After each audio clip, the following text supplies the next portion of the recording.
Donnie B. GotDaBeats.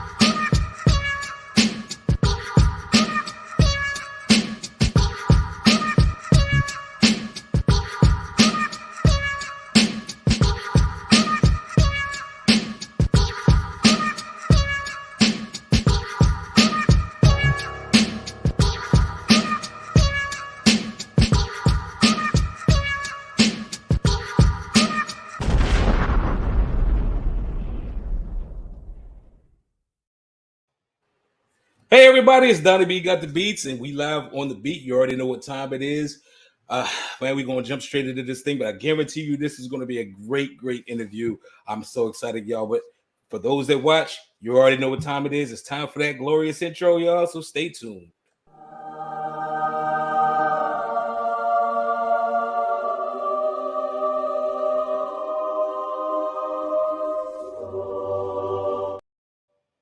So those that know me know that I like to scope out talent. I like to see people who are unique, people who have great talent, and just really humble individuals that have stories that are very unique and enticing.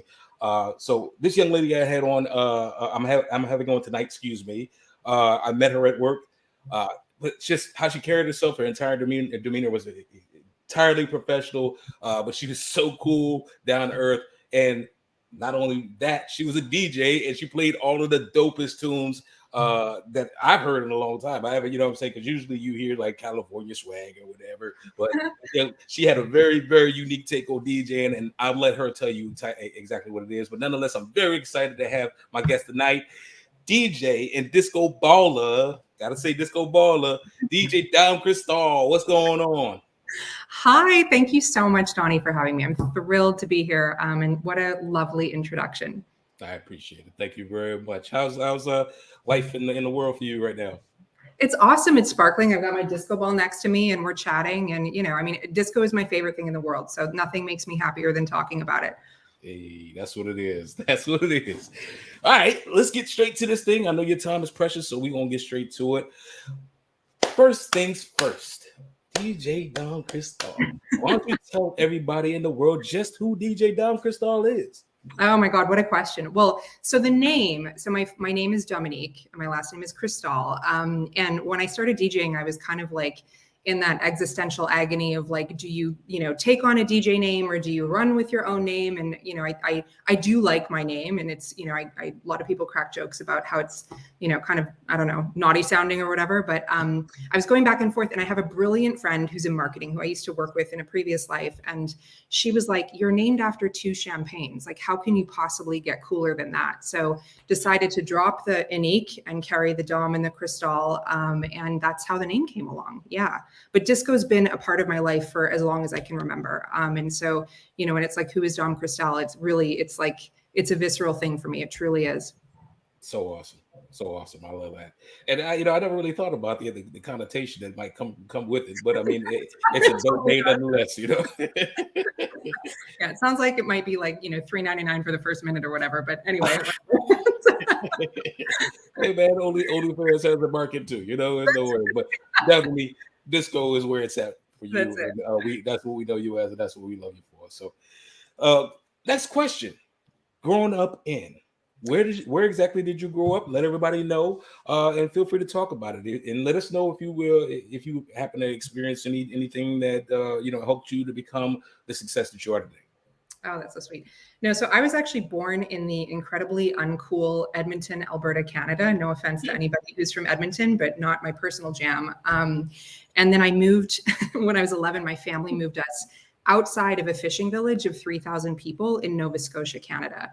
And so for me, I mean, it was like probably obviously antithetical to the kind of life I wanted to live, and, you know, really tough kind of living in the middle of nowhere. It was a tough town too, like, you know, really kind of taking the school bus past trailer parks, and, you know, lots of like, I remember vividly I was at one basketball game when I was about 15, and there was this girl sitting on the sidelines who was visibly pregnant, and like the ball went flying straight at her, and just a lot of like drugs and just sort of destitute in that environment because it was so rural, and I think people just were having a tough time and struggling.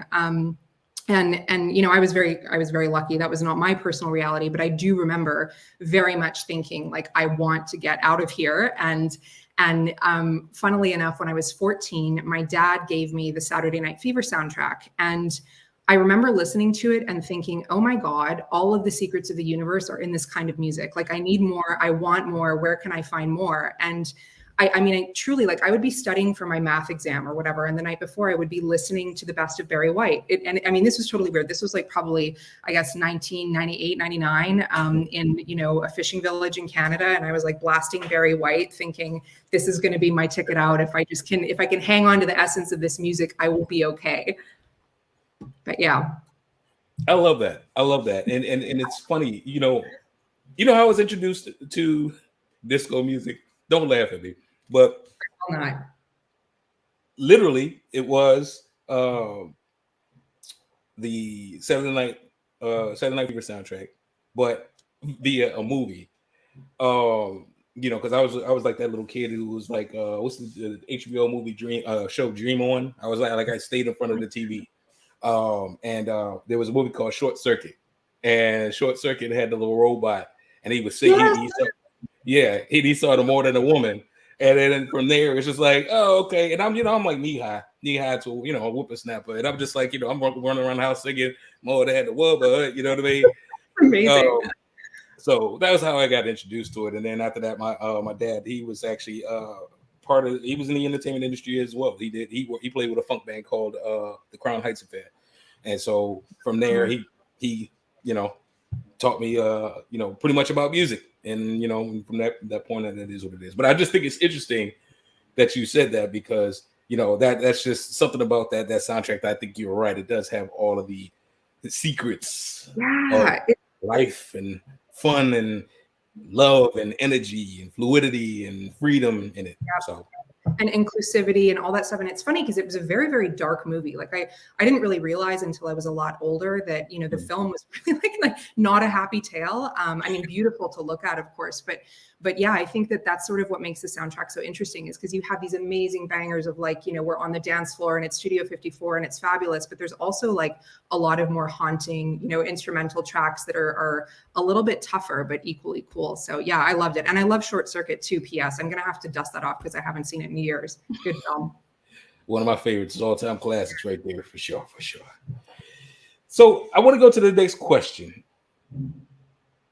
This one is a very, very interesting question because I truly want to know, what is a discoballer? I think this might be my favorite question. So number one, I love words, probably obviously, and this is definitely my favorite play on words of all time. Okay. You can see the neon behind me, which was a gift from a very dear friend that is sitting in my dining room, actually. But yeah, I think, to kind of back up, for me, and we've already touched on this a little bit, but disco is actually a very spiritual thing. I really love the poetry of thinking of a shiny object that's, kind of made up of broken pieces, right? And it's going into a very dark space. And just by being what it is and who it is, it makes everything sparkle. And I think that if all of us tried to do more of that, the world would be a much lovelier place. So to me, a discoballer is someone who does exactly that, but with like a dash of badassery, hence the baller portion of the discoballer. So yeah. Listen, you just said something to me that really resonated. And I'm telling you, you need to have it on t-shirts. Badassery. I never heard it put that way, but badassery has definitely got to go on a t-shirt. I'm trying to tell you. So it's all yours. You can have it. Do it. I'm serious. You already know with me with the shirt, man. I'll put it on the shirt in the New York Minute for sure. Amazing. Do it. But that's cool. That's what's up, man. That is what's up. How'd you become a DJ? So this is actually my favorite question. So to be fair, because I was thinking about this before we chatted, but when I was just finishing university, so this was in Montreal in Canada, so college for the Americans. In my last year, there was this really fabulous restaurant that opened up in Montreal. It was kind of like the hottest place and scene. And when I went to university, so, kind of coming back to the Nova Scotia thing, the fishing village, one of the things that I did when I wasn't listening to disco as a teenager, I was like full throttle being perfect in school because I knew that would get me to the school of my choice and I'd be able to escape the fishing village. So when I finally got to university, I was totally burned out and hadn't really had an adolescence. And so my response to that was to minor in partying and to make up for lost time in a very efficient, very, very effective and extremely decadent and wonderful 4 years. And by the time my last year rolled around, I was, very well connected considering that I was like 20, and probably should have been, I don't know, studying or whatever more. But yeah, so this amazing restaurant opened up and my friends and I, we all knew the owners and we were there all the time and whatever. And it started with, I was the bouncer one summer, which is hilarious to think of in hindsight, but I would go and wear these like outrageous outfits and, fabulously accessorized. And I was the door bitch. I would literally yay or nay people based on, I don't know what. And then that kind of accelerated into like, these guys, they didn't have a real sound system or a DJ booth. It really was actually more about the food, but the music was always awesome. And inevitably by like midnight, the tables are turning and they're moving stuff out of the way and people are dancing and going crazy until 3-4 in the morning. And so eventually I started they had this like this iPod mixer, if you can imagine, like a mixer between two iPods plugged in. And so I started to do the music. And then that was like kind of, I think the gateway drug for me. Like it was really fun to feel like I was taking these patrons on a journey, and discovering new music in the process. And so I kind of dabbled. I mean, I didn't, learn any of the software. I still, don't play vinyl, but I dabbled in just playing with friends who were DJs at clubs and just kind of, song selecting. And then after my undergrad, I actually I moved to LA for a few years and I was studying at UCLA. And they had a DJ class. And so I took the class and, at the time we were using Ableton, which I still find very complicated, but that's another story. But yeah, so that was kind of like another kind of, dipping my toe in the water, but never really took it seriously. What happened, the short answer to your question is my grandmother made me do it. And reason being, when the pandemic happened, obviously everything was shuttering, bars and restaurants and clubs were closing. And my very favorite night in the world was called Giorgio's. And it was every Saturday night at the Standard Hotel up on Sunset, named after Giorgio Moroder, who of course is like the grandpa of disco and the synthesizer.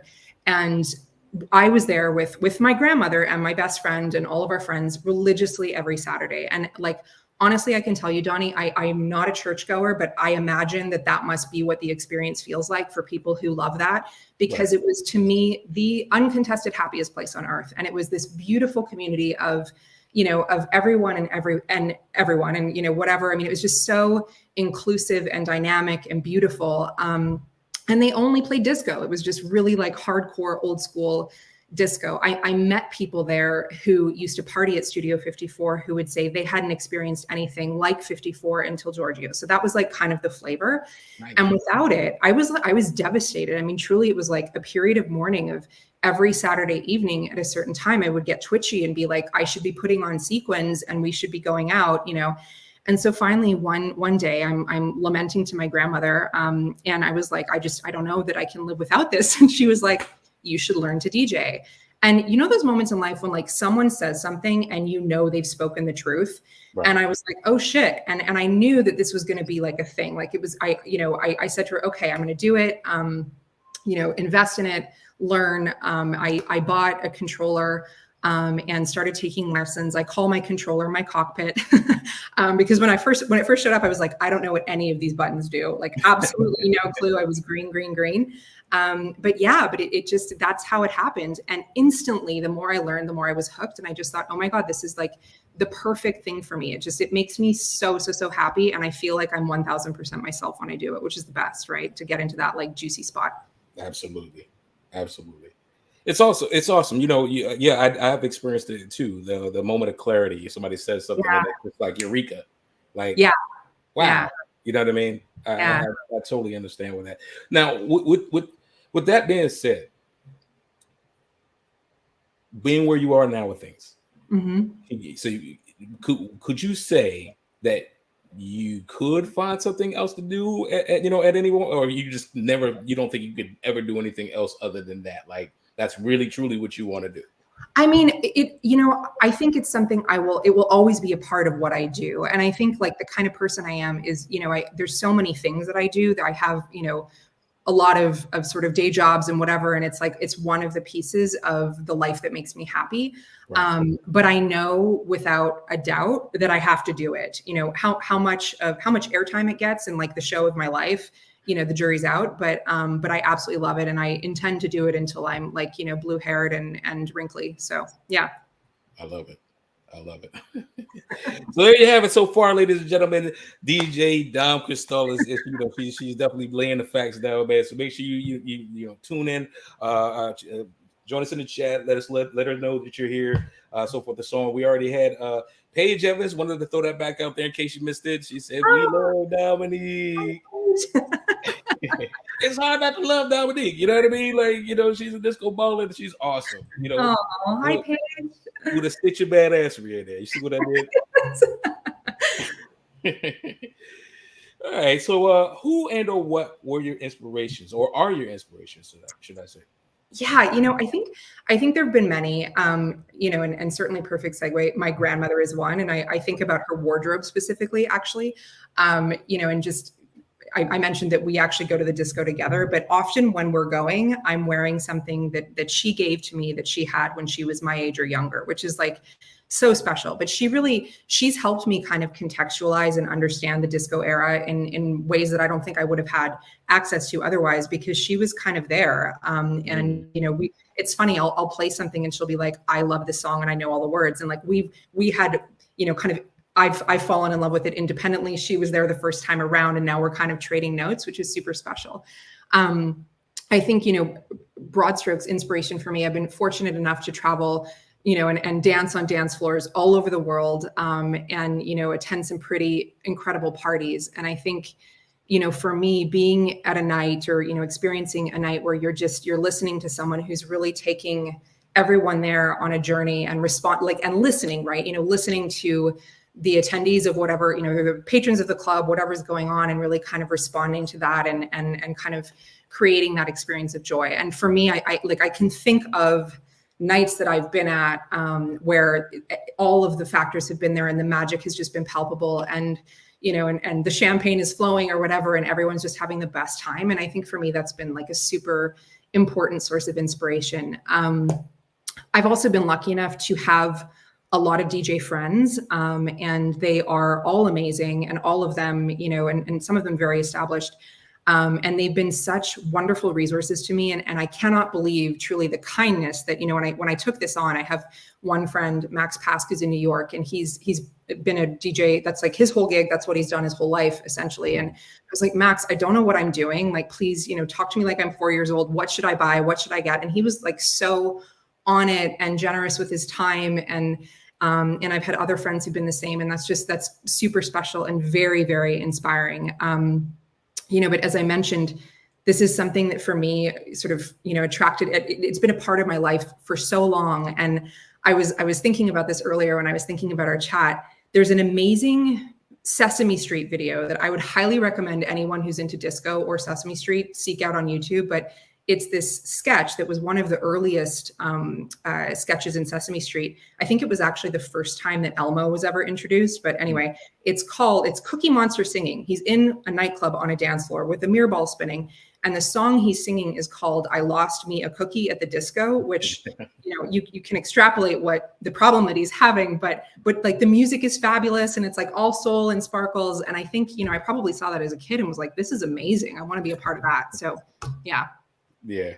I'm sorry. I was really, really fond of Sesame Street, like Seeds for Cookie and the whole nine. Like I particularly love the electric company segments where they like the pinball and the whole nine, and I'm Just a Bill and all of that stuff. So I've heard that. I remember that skit very, very fondly. So I'm with you on that. I have to admit, and this is embarrassing, but I'll tell you anyway, like I love them so much and the Muppets that I have dreams that they're real and they're my friends. Like Miss Piggy and I are at brunch, or like Cookie and I are baking cookies or whatever. It's very weird. So yes, I appreciate that. I don't think it's weird at all. I mean, I'm a grown man, and I'm on YouTube. Like I like the Muppets renditions of like the Muppets doing Queen and Totally. you know, like stuff like that. So I totally understand where you're coming from, man. You gotta enjoy life, people. Loosen up. Don't take yourself too serious. Yes. You know?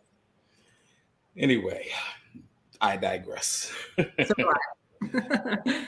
So you mentioned as far as you know, being global and frequenting a lot of venues where the style of music is playing.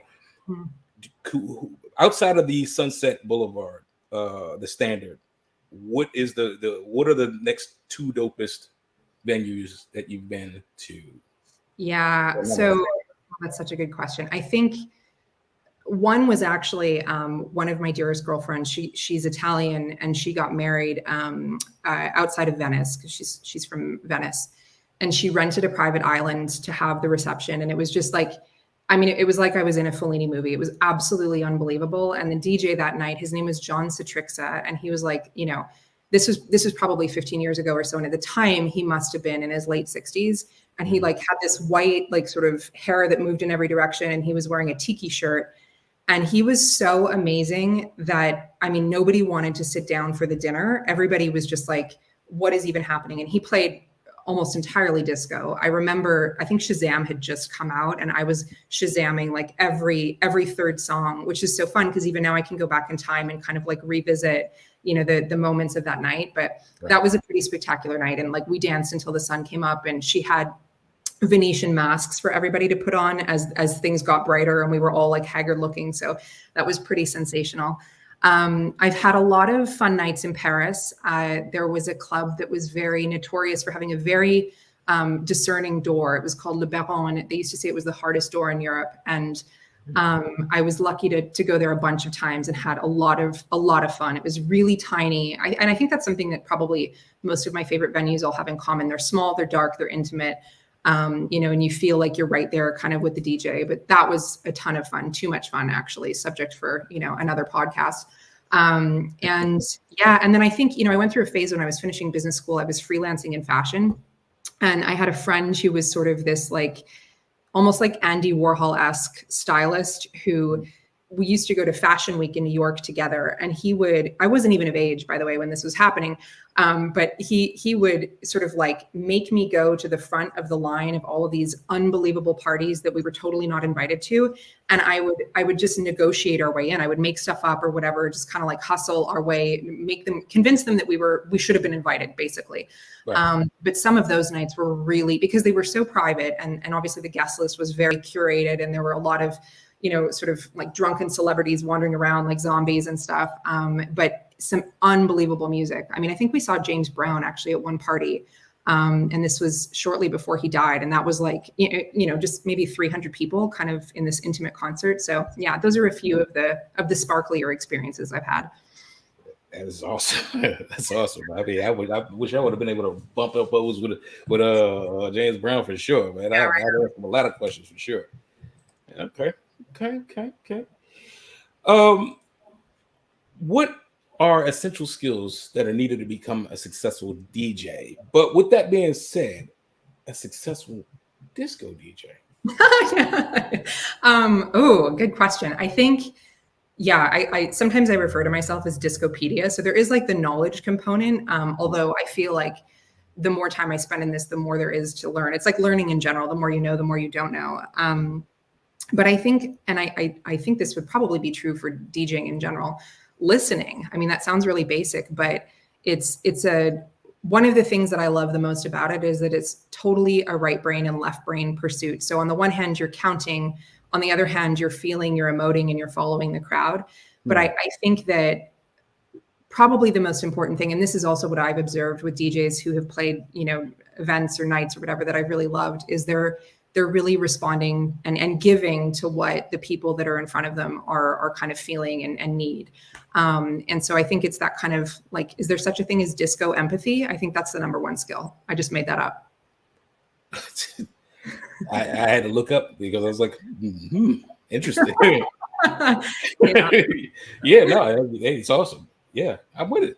Awesome. Yeah. Okay. I want to ask this question next. What are or were your biggest obstacles in establishing yourself within this industry?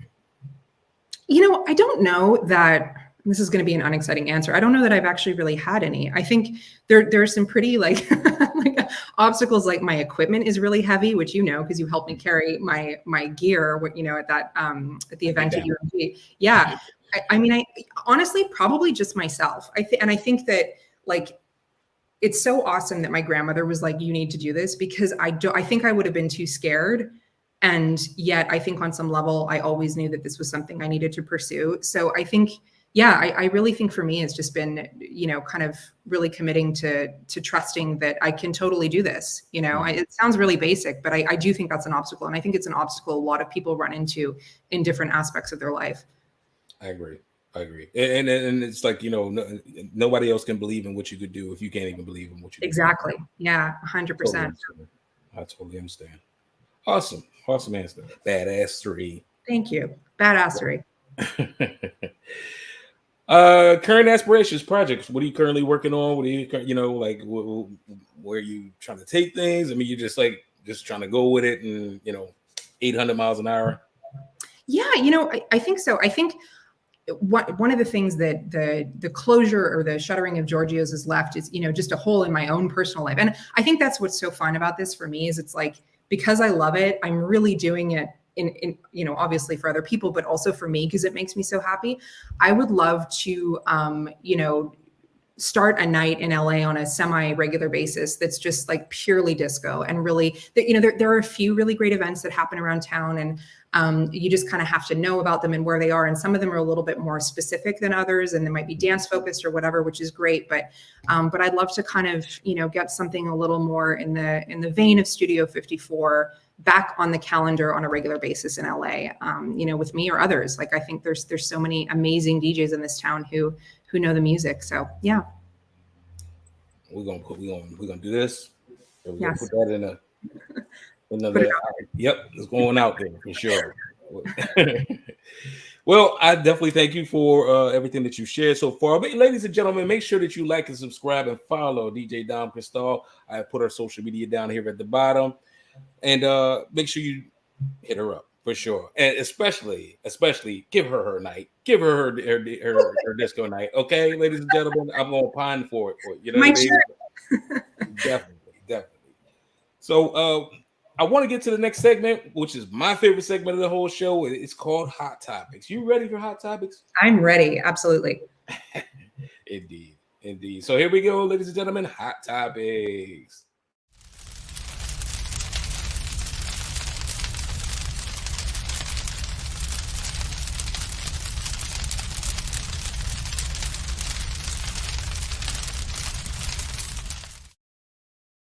So, DJ Dom Cristall, check this out. Hot Topics are a series of questions that are designed for the viewers to get to know who you are through these random questions. Okay. Please answer them to the best of your ability. If you don't want to answer them, feel free to just say next question and so forth and so on. We're not going to hold your ear to the fire or anything like that, but just try to have fun with them, okay? Ready? Yes, I'm ready. Although that graphic was super scary. I was like, I don't know what's happening, right? Indeed. First question. 3 things you didn't know. This is my personal favorite. This is a staple of the beat. What is 3 things that the world does not know about DJ Dom Cristall, or 3 things that they need to clarify, or you need to clarify, because they keep getting wrong, and they need to put respect on your name. Okay.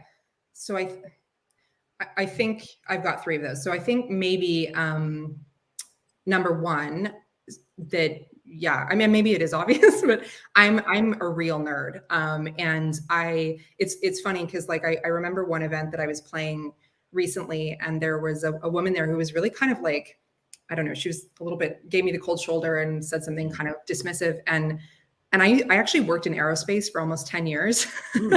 And so, it's funny how people kind of make assumptions about things. Although I have to say, for the most part, I don't run into, people kind of assuming things about me or whatever, categorizing me in a certain way. But I do love, because I'm proud of it, that I'm quite dorky. And and I worked in a really tough industry, actually for an aircraft manufacturer for almost a decade. in the operations for the last chunk of my time there, which was amazing. And yeah, I love airplanes and everything that goes into building them, which is sort of unusual. Yeah. Hence, I call my Pioneer controller my cockpit. It's a dorky, wink to that previous life. So I get it now. That's awesome. The awesomeness is just wafting over me, you know. Well, thank you. Number two, I'm not only Canadian. Well, yes, I am Canadian originally, but I also lived in Kansas for 5 years. Which people are usually like, oh my God. When I had lived in LA right after school, and then I had to go back to Canada because of my visa, but always wanted to and intended to return here. But it's like for people who aren't American, for people who are American and haven't had to immigrate here, it is the toughest thing you will ever do. Like, and I can't explain it other than to say you'll never know, because we're sort of privileged to open your eyes first time ever in this country. Which is beautiful, but it was so freaking hard, and it took 10 years and was absolutely worth it. Part of that journey involved the company that I used to work for, the aircraft manufacturer. There was an opportunity in Kansas, so I moved from Montreal to Kansas, and I lived there for 5 years, and they sponsored my green card, which was incredible.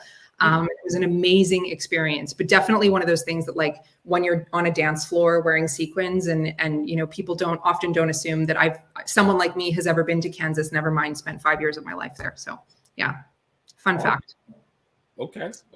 Go Jayhawks, by the way. I know, congratulations. Yeah, Kansas. And then I guess lastly, and I don't think this has anything to do with needing to kind of send a message, but I think it's a fun fact about me. I have a tattoo on my arm in Giorgio Moroder's handwriting. So I mentioned he's like the grandpa of disco. He produced Daft Punk's last album, and there's a great track where he actually kind of delivers this monologue about his experience, kind of in the dance scene in Berlin. And he really commercialized the synthesizer, and he worked with, he produced Blondie's albums and Donna Summer's and the soundtrack of American Gigolo and Flashdance, which is a favorite. Yeah. But I Feel Love is a track that he produced with Donna Summers. So his son is actually a tattoo artist on Sunset. So if anyone in LA needs a tattoo, go see Alessandro Moroder at Shamrock. And my best friend had booked something with him and suggested that I come along. And so my best friend reached out to Alessandro, and I wrote him this email that was like a dissertation about how much I love his dad, which, I think Giorgio Moroder's got to be almost 80 now. And it was like this novella of like, dear Alessandro, I love your father. Would you consider maybe, blah, blah, it was this whole like love letter. And Alessandro answered my dissertation, and he said, I got you. And so this was just like last summer. And so Giorgio was actually in Italy at the time. He like wrote I Feel Love on a piece of paper and like took a picture of it so that his son could tattoo it on my arm. And so it's I will treasure that forever. That's amazing. That is amazing. Wow, that's amazing. That's awesome. Okay. You made it to the 3 things you didn't know challenge. 2 more questions to go. All right. In the hot topic section. This one is pretty easy. I mean, if you have a TV, then this is pretty easy. Okay. Next one is Netflix. What is on your visual playlist? What is something that's caught your eye? It doesn't have to be Netflix. It can be Hulu. It can be Disney Plus, Peacock, whatever, but it can be a TV show. It can be a movie. It can be a documentary. It could be, I don't know, anything for shits and giggles. At the end of the day, what is on your TV that, has caught your attention? Yeah. I definitely love music documentaries, and I feel like there's so many good ones, and there's been so many good ones recently.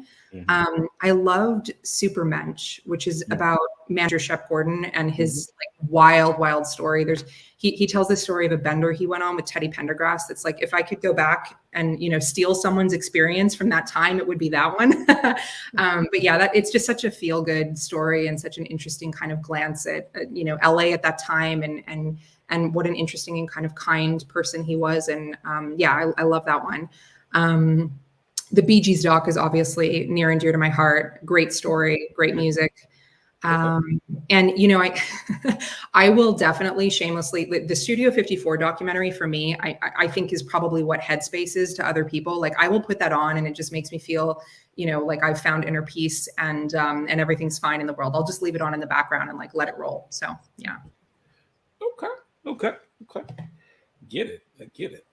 Now, next question is, my playlist popping. What's on your audio playlist? What is it? What is currently inspiring you on maybe it's a playlist, maybe it's a specific song that just inspires you to get up out of bed and just create?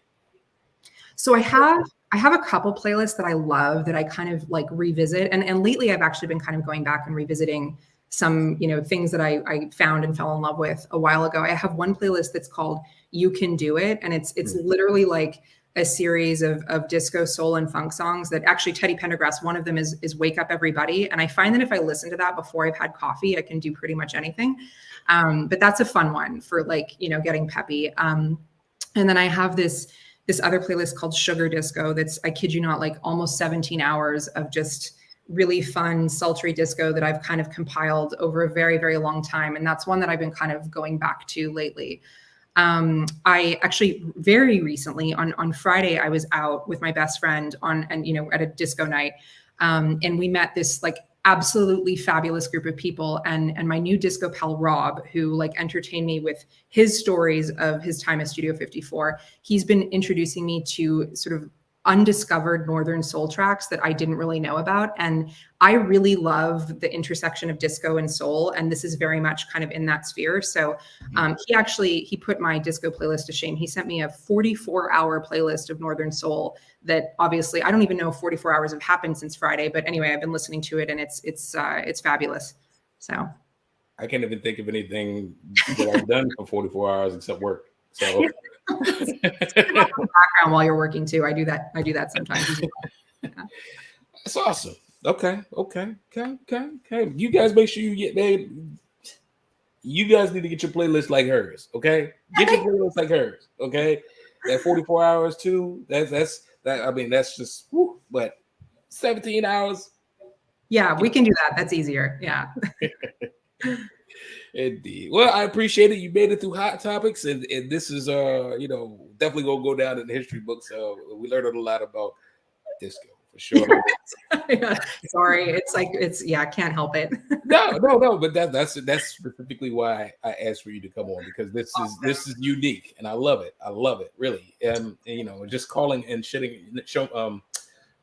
light to something that maybe people just kind of drive by. It's interesting. It's definitely very interesting. Totally. But before we do leave the hot topic section, I do have one thing that I want to throw out there. It's this thing that I do with certain guests.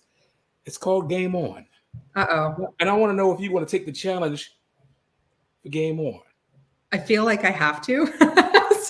So I will say yes, wholeheartedly. Absolutely. I love it. So what Game On is, for those people that do not know, Game On is a section where it's a 4-part trivia game. It's no winners or losers. It's just really just to test, the Discopedia of some people. See, I pay attention. I listen. All right. So hold on. Let's see if we can get this thing up really quick. Hang on a second. Boop boop boop boop. Take this down, and let's bring this up. Here we go. All right. So for everybody that wants to join us, you feel free to join us. We have this segment here, the QR code. But if not, you can just join us at Quizish. But at the end of the day, we're just going to keep it moving for right now. I don't want to hold you up because I know your time is money. So you ready to go? Yes. Okay, let's go. Question number 1.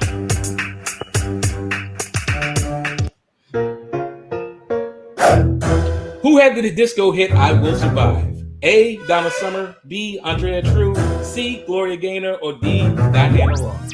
I can just shout the answer at you? Yes. Gloria Gaynor. Okay. I'm just going to put it on because I know the answer. Gloria Gaynor, you ready? Okay. 3 more questions down, but you win it already. Okay. Swag and everything. I got you. Okay.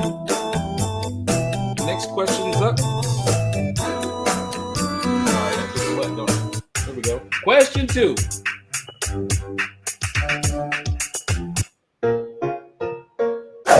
What mid-70s heavy rock band turned it to a disco sound in 1979? A. Queen. B. Kiss. C. Jethro Tull. D. Motley Crue. I'm gonna go with Queen. Queen?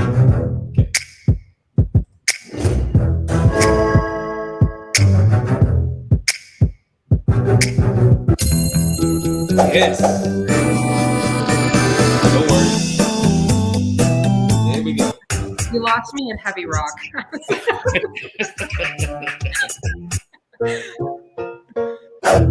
The Bee Gees underwent a reincarnation where they moved from their original soft rock sound to disco. Their original band name was A, the Moths, B, the Dino Boys, C, the Spiders, or D, Rattlesnakes. Oh God, I should know this.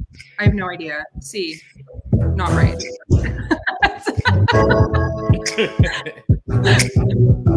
Hey, we got Lisa Dove in the building. She's starting the mind too. Question 1 is the answer was the Rattlesnakes. No worries. Last question.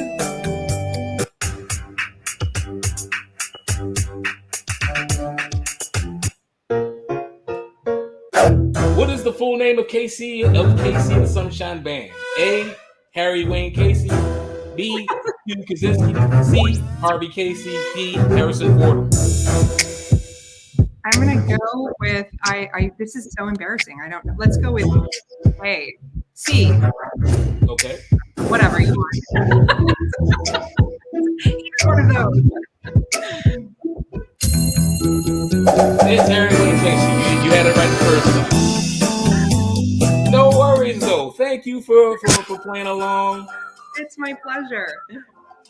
This is always fun. This is always fun. Uh-oh. Got to take that down. There we go. So, with that being said, ladies and gentlemen, by the way, Lisa Dove Washington is in the building. Lisa Dove, this is a good friend of mine from Washington, D.C. She is the owner and curator of Dove Style Magazine, Dom Cristall. So, Lisa Dove, make sure you look out for DJ Dom Cristall. She's amazing.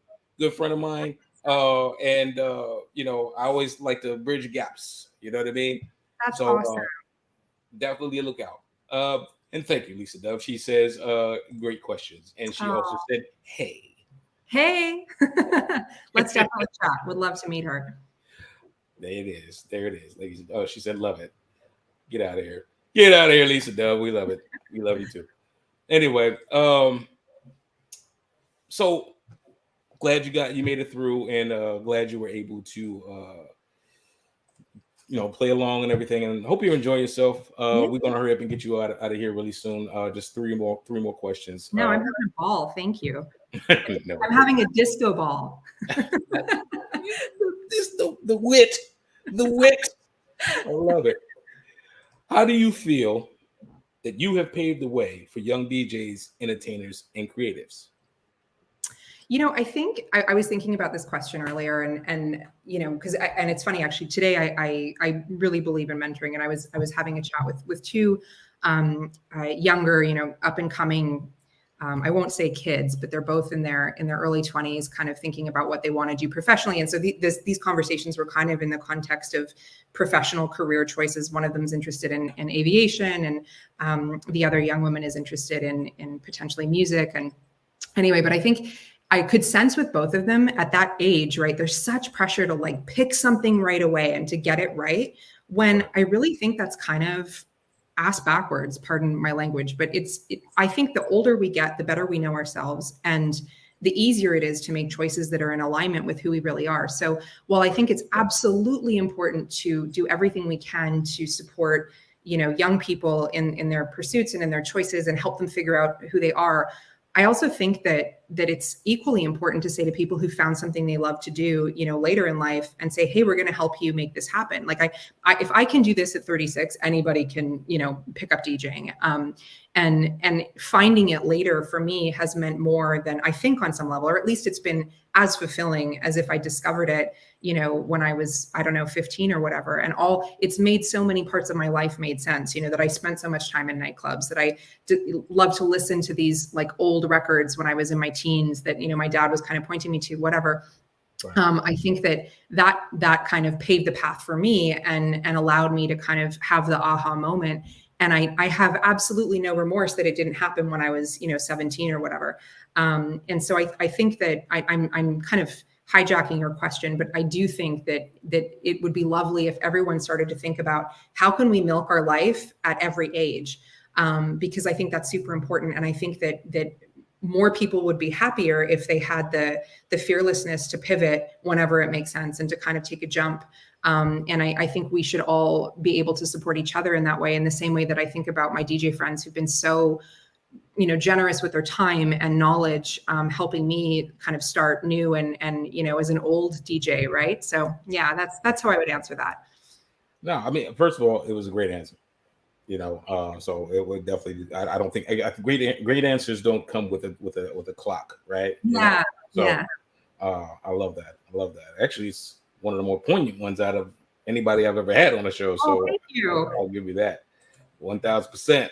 See, it's the wit, like I said earlier. It's the wit. Told you, real nerd up here. Don't worry. 2 more questions, then we get you out of here. And like I said, I'm very big on time. Time is precious. So, do you? And if so, if you do you have any advice for any aspiring talent? Maybe young entrepreneurs, young disco ballers, young DJs, young recording artists, young creatives in general. What advice do you have?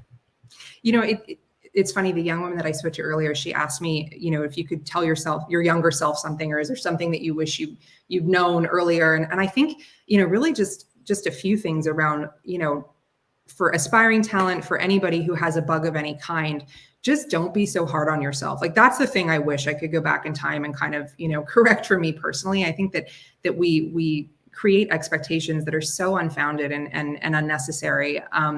And I think too, if we all just did what felt good, the rest will follow. If you're aspiring to do something, just go out there and do it in whatever little way you can. And if it's meant to grow and take you on a journey, it absolutely will. I think it's really just about opening yourself up to those possibilities and seizing everything that flows your way. And yeah, I think that's pretty much it. Yeah, no, you nailed it. You nailed it. That's weird. Whew. Last question, the most important one though. How can people learn more about you? The good old fashioned Instagram way. Yeah. So yeah, handle is DJ Dom Cristall. And then I'm also on Twitch, and I do stream on Twitch. And same handle. When do you Twitch so that when people can make sure that they without thinking about it? Yes, and I need to, I would say follow my Instagram, because I always put out a flyer before I stream. And, like new month resolution, what are we, April 5, need to be more regular about my streaming. I don't follow a set schedule, which is kind of fun, because then it's kind of like I'm in the mood to do this and I just kind of, like fly with it. But yeah, I'd like for it to become more of a habit. So you've inspired me to do so. Thank you. No worries. To me, I like it. It's it kind of has that Nick and Nora's Infinite Playlist feel, like the Follow the White Rabbit type of deal. Exactly. Yeah. I'm a nerd too. Yeah. But yeah, no, it's awesome. But I gotta say this, and and this would be a good segue out. I truly appreciate people. That's the biggest thing that I've learned. I used to say I'm in the fire business. I make fire, because that was my cocky, arrogant music production days. But these days, I've grown to understand that I'm a people person. I try to understand people. No matter what genre or what industry you're in, you got to deal with people. And I gotta admit, like you have this aura. It's an amazing aura, man. And you really. This is why I was like, hey, what are you doing? Would you like to be on my show? Like I feel that people need to lift your story up. People need to learn more about you. You definitely are a unique spirit. Definitely somebody that people need to make sure that they like and subscribe and follow. Oh, follow the badassery. But switch and flick, you know what I mean? But nonetheless, like I said, it's been truly a blessing and truly an honor to meet you. and get to share energy with you, even at the you know with the company. It's just, you know, like I said, yeah, she's dope, you know, and then the fellows was like, yeah, she is dope, yeah, she is dope, you know. So you know, I look forward to, you know, working with you again, and hopefully, you know, I'll be a big sounding board to be able to help you out in your future endeavors. So feel free to reach out. You got a new friend and a new fan out here, so feel free to reach out. Well, likewise, and thank you so much. That's so incredibly kind, and it's absolutely mutual. That day was so much fun, and you have the most fabulous energy, and I really was so grateful to be able to work with you, and thank you for this opportunity. This was so much fun. Truly, thank you. I appreciate it. But that's what we do in the beat, you know. That's what we do. But do you have any last words, any shout outs, anything that you want to just throw out there in the universe before I close out? Oh my God, what a big question. No, I think, you know, just everyone have fun and like listen to more disco. I do believe it. I think all the secrets that we need to be marinating in, especially at this time in the world, can be found in that music. It feels good. Amen. Amen. I'm with that. And with that being said, ladies and gentlemen, we've come to the end of our journey tonight. Next Thursday, we will have on national recording artist Jay Luck. And I'm excited to have him on as well. But, you know, I don't know. I got to question his badassery. You know what I mean? But, you know, it is what it is. That's the new standard now. I got to have a badassery to him to be able to come over for you. But, you know, it is what it is. But make sure you like, subscribe, and follow DJ Dom Cristall, Instagram, Twitch. Look out for her, man. Make sure you give her night in LA. Damn it. And you know, make sure you really patronize this woman. She's a unique talent and unique individual. So we need more people like her in the world. So not just saying it, I truly mean it. If you have any other, I mean, if you have a second, let's just close up after this. So don't, you know, just hang on a little bit when we close out, and we'll circle out. But at the end of the day, I'm Donnie B, GotDaBeats. Ladies and gentlemen, you know what time it is when you see me on this. You see this face. See, you saying you see both sides, Mr. DeMille. You know, but we're on the beat, and stay tuned. Like I said, next Thursday, or this Thursday coming up, Jay Luck. With that being said, we are out. Peace, ladies and gentlemen.